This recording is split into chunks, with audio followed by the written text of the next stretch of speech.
Assalamualaikum warahmatullahi wabarakatuh. Alhamdulillah wassalatu wassalamu ala sayyidina Rasulillah sayyidina Muhammad bin Abdullah wa ala alihi wa sahbihi wa mawalah ma ba'du. Pemirsa Nabawi TV yang dimuliakan oleh Allah Subhanahu wa taala, para kaum muslimin dan muslimat, ketahuilah bahwasanya salat merupakan sebaik-baiknya keadaan, sebaik-baiknya kondisi, sebaik-baiknya hal yang dilakukan oleh seorang hamba. Barang siapa yang ingin memperbanyaknya, makalah hendaknya dia memperbanyak, sebab pahalanya sangat besar. Dan ketahuilah bahwasanya salat tersebut yang disebutkan oleh Rasulullah SAW, waju'ilat qurratu aini fis shalah. Allah Ta'ala jadikan hiburan saya terletak di dalam salat. Wahai pecinta Nabi Muhammad, di manakah gerangan hiburan engkau? Hiburannya Rasulullah di dalam salat, bukan di dalam hal-hal lainnya, tapi di dalam salat itulah hiburan Rasulullah sallallahu alaihi wasallam. Apa hal yang dapat menghibur engkau? Pecinta Rasulullah sallallahu alaihi wasallam hendaknya hiburan mereka, hal yang menghibur mereka sama seperti apa yang dapat menghibur hati Rasulullah sallallahu alaihi wasallam. Sehingga Rasulullah sallallahu alaihi wasallam bukan hanya melaksanakan salat fardu 5 waktu saja, tetapi ada sunnah-sunnah, banyak sunnah-sunnah salat yang dilaksanakan oleh Rasulullah sallallahu alaihi wasallam. Sehingga salat itu an-nawafil, kata ulama, jawabir lil faraid. Salat-salat sunnah itu akan menambal kekurangan, kelalaian yang terjadi di dalam salat fardu. Kita manusia, al-insan, mahalul khata' wan nisyan, ada aja kealfaan kita, kekeliruan kita, kelalaian kita. Maka kekeliruan yang terjadi di dalam salat kita ditambal dengan salat-salat sunnah yang kita laksanakan tersebut. Namun barang siapa yang di dalam salatnya hanya fardu saja, tidak ada yang sunnah, maka bolong dan kebocoran tersebut akan ditambal dengan apa kalau bukan dengan salat sunnah ini? Sebab di dalam salat fardu kekurangan, kebocoran bisa terjadi, mungkin karena kurangnya khusyuk, kurangnya kehadiran hati, ataupun kurangnya adab di dalam salat kita. Sampai-sampai disebutkan bahwasanya awal syai'in yuhasabu yaumal qiyamah, hal yang pertama yuhasabul abd yaumal qiyamah, hal pertama yang di mana seorang hamba dihisab, diperhitungkan di hadapan Allah Ta'ala besok di hari kiamat adalah tentang salatnya dulu. Salat yang pertama dihisab, salat yang pertama diadili. Kalau itu benar, maka semuanya akan menjadi baik, akan menjadi lancar. Tapi kalau di situ terjadi problem, maka semuanya akan menjadi problem, akan menjadi bencana, akan menjadi bahaya. Kalau seandainya salatnya itu ada kekurangan, ada kebocoran di dalam salatnya, ada kebocoran adab, ada kebocoran khusyuk, ada kebocoran kehadiran hati, maka dikatakan unzuru hallahu min nafilah tukmal biha salatuh. Coba periksa apakah hamba ini dia ada salat sunnah untuk melengkapi atau untuk memenuhi atau mengembalikan kebocoran dalam salat fardunya itu. Kalau seandainya ada salat nafilah, maka akan ditambal kebocoran-kebocoran tersebut. Nah, ini salat-salat sunnah itu ada macam-macam. Yang dikenal pertama ada salat rawatib atau salat qabliyah dan salat ba'diyah. Salat qabliyah itu semua salat memiliki salat qabliyah. Semua salat memiliki qabliyah. Sebab kata Rasulullah sallallahu alaihi wasallam, baina kulli adzanain salatun liman syaa. Antara azan dan iqamah, antara azan dan qamat itu ada salat sunnah. Bagi siapa? Bagi yang mau, bagi yang berkehendak. Ini hanyalah sunnah, kata Rasulullah sallallahu alaihi wasallam. Karenanya semua salat fardu yang 5 waktu itu semuanya punya qabliyah. Qabliyah subuh 2 rakaat, qabliyah zuhur 2 rakaat, atau juga boleh sampai 4 antara muakkadah wa ghair muakkadah. Kemudian qabliyah asar 4 rakaat, qabliyah maghrib 2 rakaat, qabliyah isya 2 rakaat. Semua salat fardu memiliki qabliyah. Adapun ba'diyah itu tidak ada yang namanya ba'diyah subuh, tidak ada yang namanya ba'diyah asar. Subuh dan asar tidak ada ba'diyah, yang lain semuanya ada. Nah, karenanya di dalam salat qabliyah subuh, ini salat qabliyah subuh tidak pernah ditinggalkan oleh Rasulullah. Disebut juga sunnatul fajar atau rakaatul fajar. Itu salat qabliyah subuh, kata Rasul sallallahu alaihi wasallam, rakaatul fajri khairun minad dunya wa ma fiha. 2 rakaat qabliyah subuh pahalanya lebih baik daripada dunia dan seisinya.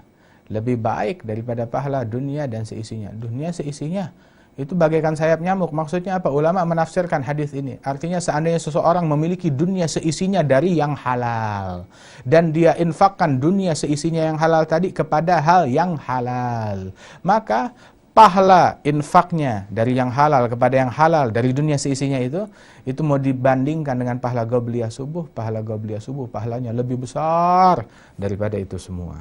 Nabi Muhammad tidak pernah meninggalkan sholat qobliyah subuh, dan biasanya ketika sholat sunnah qobliyah subuh Rasulullah membaca di rakaat pertama Qul ya ayyuhal kafirun, dan rakaat kedua setelah Al-Fatihah membaca sholat Al-Ikhlas Qul huwallahu ahad.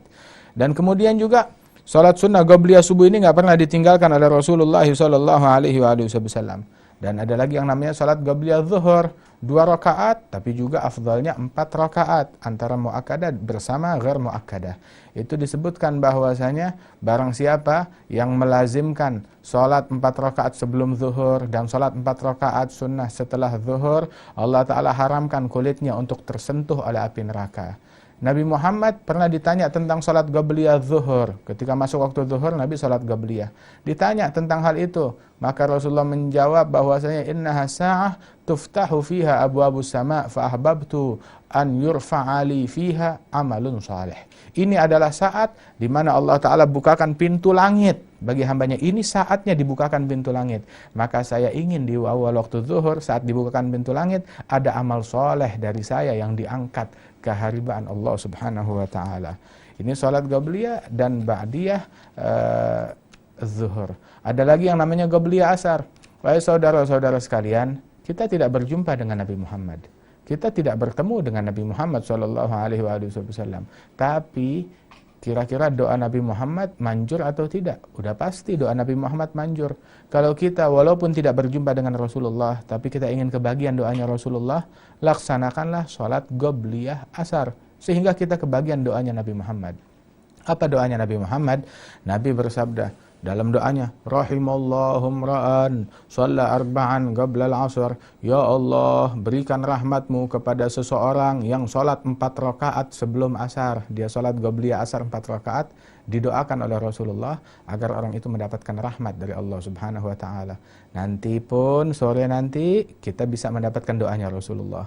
Besok pun kita bisa mendapatkan doanya Rasulullah, manakala kita melaksanakan sholat qabliyah asar yang 4 rakaat tersebut.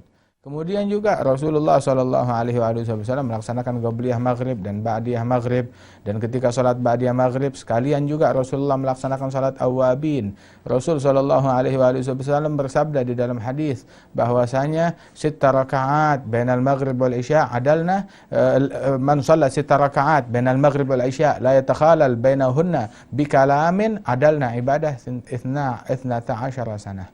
Barang siapa yang sholat 6 rakaat antara maghrib dan isya, dia sholat 6 rakaat, boleh 2, boleh 2, 4, bisa diniatkan ba'diyah.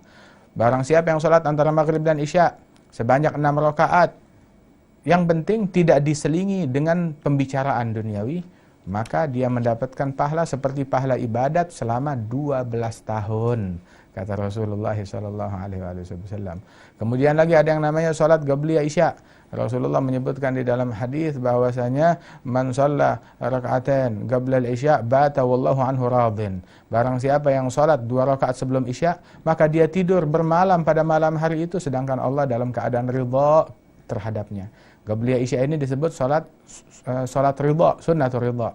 Sebab yang melaksanakannya mendapatkan keridhaan dari Allah Subhanahu wa Ta'ala. Dan sholat ba'diyah isya itu pun juga pahalanya besar.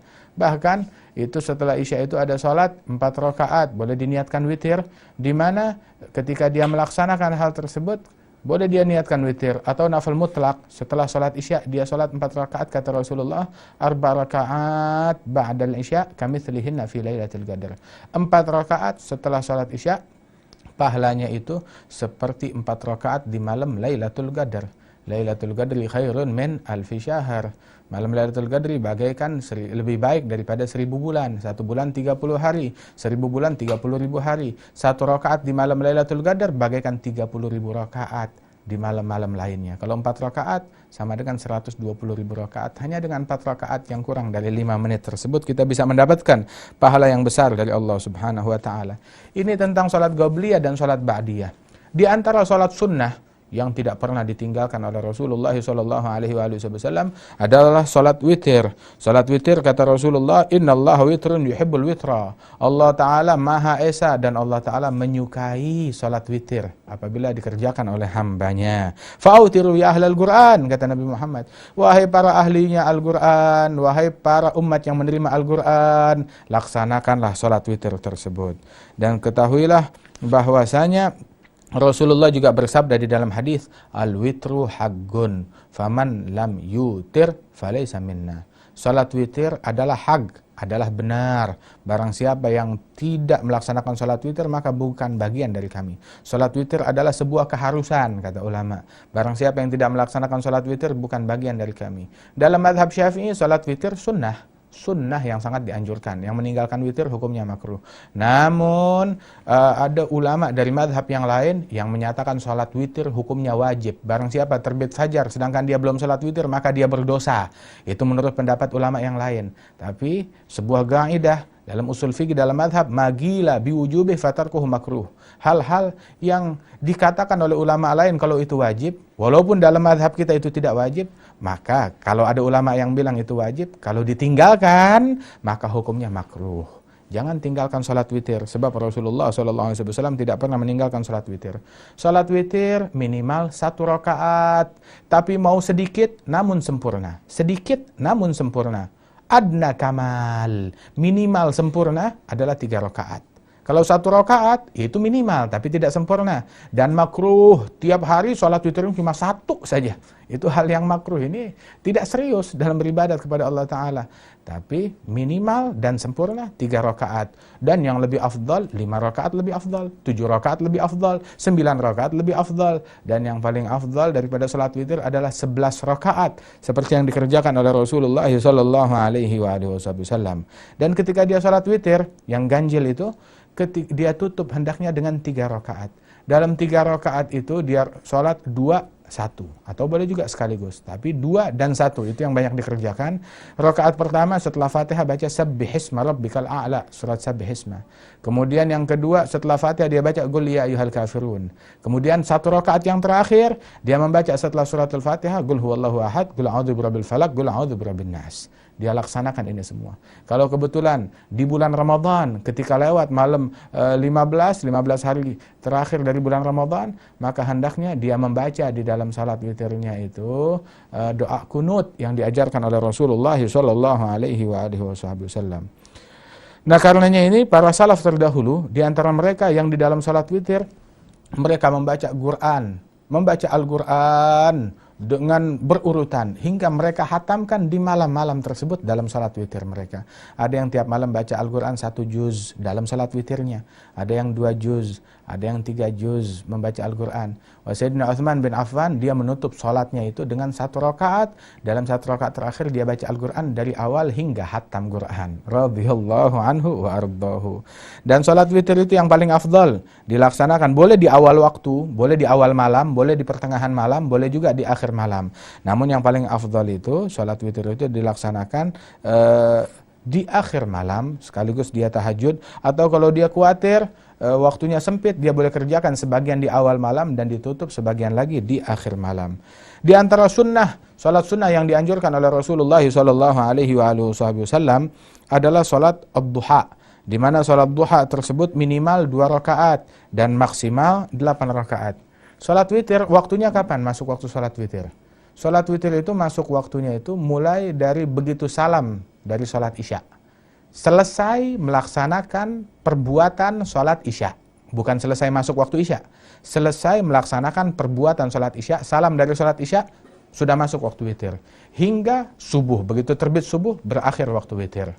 Seandainya dia sampai jam 11 malam belum salat isya, maka belum masuk waktu witir.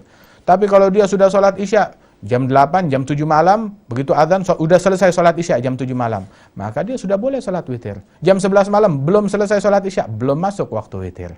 Waktu witir masuknya setelah selesai salam dari salat isya, masuk waktu witir dan berakhir ketika terbit subuh. Adapun salat duha masuk waktunya itu ketika terbit matahari. 16 menit atau 4 derajat falakiyah, ataupun juga dengan kadar 1 tombak setelah terbit matahari, atau lebih kurang 16 menit setelah terbit matahari. Setelah syuruk, 16 menit setelah terbit matahari, masuklah waktu sholat duha. Sampai kapan waktu duha? Sampai ketika masuk waktu zuhur, berakhir sudah waktu sholat duha. Habis sudah waktu sholat duha. Nah, waktu duha itu yang paling waktunya antara ketika syuruk, 16 menit setelah syuruk sampai zuhur. Dan yang paling afdal melaksanakan sholat duha adalah rub'un nahar. Ketika berlalu dari waktu itu seperempat hari. Seperempat hari. Misalkan matahari dimulai dari pukul 6, berakhir pada pukul 6. Seperempatnya itu adalah sekitar pukul 9. Seperempat hari. Itu yang paling afdal melaksanakan sholat duha ketika sudah masuk seperempat hari. Kemudian juga sholat duha minimal 2 rakaat. Dan yang maksimal paling banyak 8 rakaat, wa huwa afdal. Itu yang paling afdal. Sebagian ulama mengatakan boleh melaksanakan sholat duha hingga 12 rakaat. Namun yang paling afdal adalah melaksanakannya sebanyak 8 rakaat. Dan waktu yang paling afdal untuk melaksanakan sholat duha adalah rub'un nahar, atau sekitar jam 9 pagi kalau di waktu kita di Indonesia ini. Di dalam hadis Rasulullah SAW beliau bersabda, setiap persendian manusia itu harus dibayar. Nah, harus dibayar uang pelancarnya. Kalau sekarang itu ada pungutannya, ada pungutan. Tapi ini pungutan resmi, bukan pungutan liar. Setiap persendian manusia, kita ini punya sendi. Kepala ada sendinya, tangan ada sendinya, jari ada sendinya, kaki ada sendinya. Ada persendian pergerakan tubuh. Persendian itu adalah pertemuan antara 2 tulang. Nah, setiap persendian itu harus ada pungutannya yang harus kita bayar upahnya kepada Allah Subhanahu wa taala per hari. Harus kita bayar, harus disedekahkan. Namun dimudahkan oleh Allah taala, setiap kali engkau mengucapkan subhanallah, pahala sedekah kata Rasulullah. Tiap kali kullu tahmidatin, setiap kali ucapan hamdalah, alhamdulillah, ada ditulis 1 sedekah. Tiap ucapan la ilaha illallah ditulis sedekah. Tiap ucapan Allahu akbar ditulis sedekah. Ketika orang melakukan amar ma'ruf, memerintahkan yang baik, dapat pahala sedekah. Ketika seseorang nahi mungkar, mencegah dari yang mungkar, ditulis sedekah. Tapi hitung, memang berapa sih jumlah persendian kita? Persendian manusia, totalnya itu ada 360 persendian. 360 persendian. Jadi kalau kita mau hitung tuh banyak sekali. Jadi mudahnya bagaimana? Mudahnya adalah kata Rasul SAW, nah itu tadi, setiap kali subhanallah, alhamdulillah, Allahu akbar, ataupun kita bersedekah itu semuanya satu. Masih sisa 300 sekian yang belum kita laksanakan. Tapi kalau mau mudah, wa yujzi'u min dzalika rak'atan yarka'uhuma minad duha. Yang bisa menebus itu semua 2 rakaat yang kau laksanakan di waktu duha itu bisa menebus kewajiban untuk membayar, ya, keharusan untuk membayar sedekahnya itu. Barang siapa yang menjaga 2 rakaat atau 4 rakaat dari sholat duha, maka diampuni dosa-dosanya oleh Allah Ta'ala, walaupun dosanya sejumlah buih yang ada di lautan. Kemudian juga sholat duha itu disebutnya juga sholat awwabin di siang hari. Seperti sholat antara maghrib dan isya, sholat awwabin, sholat duhanya pun juga disebut sholat awwabin. Mengapa? Sebab umumnya pada waktu maghrib dan isya banyak orang lalai dari Allah. Di waktu duha juga banyak orang lalai dari Allah Ta'ala. Hingga orang yang melaksanakan sholat di waktu-waktu tersebut disebut awwabin, orang yang ingin merujuk, ingin kembali kepada Allah Subhanahu wa Ta'ala. Dan ketahuilah bahwasanya di antara yang disunahkan dari sholat sunnah itu adalah sholat tasbih. Sholat tasbih itu 4 rakaat. Totalnya dia harus mengucapkan subhanallah, alhamdulillah, wa la ilaha illallah, Allahu akbar. Di seluruh sholat tasbih yang 4 rakaat itu dia membacanya sebanyak 300 kali. 300 kali dibagi ke dalam 4 rakaat. Dan diajarkan oleh Rasulullah SAW, Nabi mengajarkan sholat tasbih itu kepada paman beliau yang bernama Sayyidina Abbas bin Abdul Muttalib. Itu kata Rasulullah, barang siapa yang melaksanakan sholat tasbih, diampuni dosa-dosa dia yang terdahulu dan juga dijaga daripada yang akan datang. Itu Rasulullah bilang kepada Sayyidina Abbas, "Shalliha fi kulli yawm, aw fi kulli jum'ah, aw fi kulli syahr, aw fi kulli sana, aw fil umr marrah." Laksanakan salat tasbih setiap hari, atau setiap Jumat, atau setiap bulan, atau setiap tahun, atau seumur hidup 1 kali. Enggak apa-apa, yang penting laksanakan salat tasbih. Bagaimana salatnya? Itu ulama bilang salat tasbih itu sangat mujarab untuk dikabulkan hajat. dari Allah Subhanahu wa taala. Kalau seandainya sholatnya di malam hari, hendaknya sholatnya itu 2 kali salam. Atau seandainya sholatnya itu di siang hari, boleh sekaligus dengan 1 salam, 4 rakaat dengan 1 salam. Kalau di malam hari 2 rakaat salam, 2 rakaat salam. Caranya itu ada caranya. Yang pertama, setelah dia takbiratul ihram, dia baca doa iftitah, kemudian dia baca subhanallah, alhamdulillah, wa la ilaha illallah, Allahu akbar 15 kali. Terus dia baca suratul Fatihah, dan setelah itu baca surat setelah Fatihah. Lantas dia baca lagi subhanallah, alhamdulillah, wa la ilaha illallah, Allahu akbar 10 kali. Kemudian dia ruku'. Waktu ruku' dia baca zikir tersebut 10 kali. Kemudian waktu dia i'tidal, dia ngangkat dan i'tidal, baca 10 kali zikir yang sama. Dia sujud, baca 10 kali zikir yang sama. Duduk antara 2 sujud 10 kali. Sujud berikutnya dia baca 10 kali. Nah, itu totalnya sudah 75 kali. Untuk 1 rakaat 75 kali. Dan ketika dia bangkit, sebelum membaca surat Fatihah, dia baca 15 kali, dan begitu seterusnya hingga akhir. Dan ada lagi kaifiyah yang lain. Nah, karenanya itu laksanakan sholat tasbih ini minimal, kalau kita bisa membacanya setiap hari atau setiap Jumat atau setiap bulan atau setiap tahun atau seumur hidup sekali. Adapun orang yang ingin menempuh jalan akhirat, ingin fokus di dalam mengejar akhiratnya, paling tidak laksanakan setiap Jumat atau 1 pekan sekali atau minimal 1 bulan sekali bagi seorang salik yang ingin menempuh jalan mengenal kepada Allah Subhanahu wa taala. Di antara hal yang sangat dianjurkan adalah memakmurkan waktu antara maghrib dan isya. Al-kunuz kullal kunuz fil ihya ma bainal maghrib wal isya. Merupakan harta karun yang besar berupa pahala dari Allah Ta'ala bagi orang yang menghidupkan waktu antara maghrib dan isya. Waktu antara maghrib dan isya, kita punya tugas. Tugas kita antara maghrib dan isya, antara kita sholat atau membaca Al-Quran atau berzikir atau hadir majelis ilmu atau bersolawat dan lain sebagainya. Dan juga tadi telah disebutkan, barang siapa yang sholat 6 rakaat antara waktu maghrib dan isya tanpa diselingi dengan pembicaraan antara 6 rakaat itu, mendapatkan pahala yang sama seperti pahala ibadat selama 12 tahun. Dan barang siapa dalam hadis yang lain yang melaksanakan sholat antara maghrib dan isya sebanyak 20 rakaat, Allah Ta'ala bangunkan baginya sebuah istana di surga. Laksanakan walaupun seumur hidup sekali daripada 20 rakaat antara maghrib dan isya ini, agar kita punya istana di surganya Allah Subhanahu wa Ta'ala.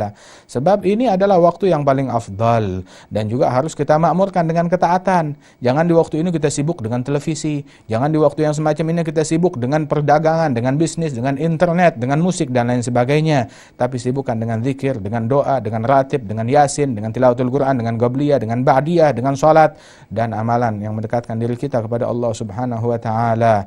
Dan sesungguhnya makruh tidur sebelum isya, dan makruh untuk berbicara, untuk mengobrol setelah isya, sebagaimana diriwayatkan dari hadisnya Rasulullah sallallahu alaihi wasallam.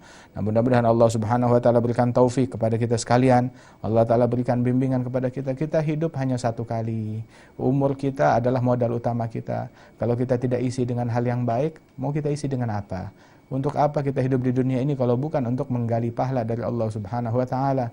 Engkau akan mengetahui betapa berharganya kadar ucapan subhanallah, betapa berharganya kadar sebuah sujud, betapa berharganya kadar 1 rakaat.